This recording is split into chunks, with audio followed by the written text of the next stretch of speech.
Hello ఎలా ఉన్నారు? ఇవాళ పునుగులు ఎలా చేసుకోవాలో చూద్దామా? సారీ గుంత పొంగనాలు. పునుగులను ఎందుకు పిచ్చేయానంటే పునుగులు చేసుకుందామని ఫస్ట్ అనుకున్నానండి. మా మమ్మీ ఏంటంటే ఇప్పుడే డుంబులాగా ఉన్నావు, మళ్ళీ నూనెతో పునుగులు చేసుకొని నైట్ తినపడలేదు, గుంత పొంగనాలు వేసుకోనింది. అందుకని గుంత పొంగనాలు వేసుకున్నాను. గుంత పొంగనాలు ఎలా వేసుకోవచ్చు చేద్దామా? ముందుగా పిండిని తీసుకున్నాను. దాంట్లోకి ఆనియన్స్, పచ్చిమిర్చి లేవు మా ఇంట్లో, అందుకని ఎండుమిర్చి కావాలన్నట్టు ఎండుమిర్చి తీసుకున్నాను. కొంచెం కరివేపాకు తీసుకున్నాను. ఆ పిండిలోకి ఆనియన్స్, కరివేపాకు రెండు వేసేసుకొని కలిపేసుకోవాలి.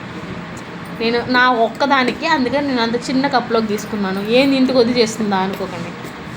దాని తర్వాత ఏంటంటే ప్యాన్ పెట్టుకొని, అది ప్యాన్ కాదు, ఒక చిన్న బాండలు పెట్టుకొని దాంట్లో పోపు వేసుకొని ఎండుమిర్చి కొంచెం పసుపు వేసుకొని బాగా ఫ్రై చేసుకుంటున్నాను.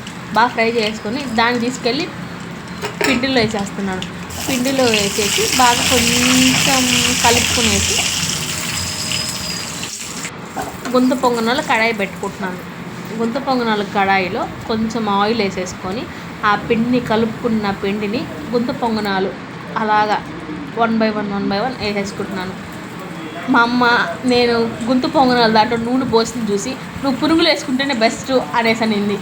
చేసేది ఏం లేక ఆ గుంత పొంగనాల్లోనే కొంచెం ఆయిల్ ఎక్కువ వేసుకొని బోండాల్లాగా ఫీల్ అయ్యి, అంటే అదే పునుగుల్లాగా ఫీల్ అయ్యి అవే తినేసేది. చాలా బాగా వచ్చాయి. కానీ ఏంటంటే చాలా ఈజీ. ఒక 10 minutes టైం ఉంది అనుకుంటే ఇవి ట్రై చేసేసుకోవచ్చు. చాలా అంటే చాలా బాగా వచ్చాయి. 2 sides బాగా మరీ రెడ్డిష్గా కాకుండా మరీ బ్రౌన్గా కాకుండా కొంచెం మీడియంగా వచ్చేలాగా 2 sides ఫ్రై చేసేసుకొని ప్లేట్లో తీసేసుకున్నాను. ఫైనల్లీ మన గుంత పొంగనాలు అయితే ready. Please like and subscribe.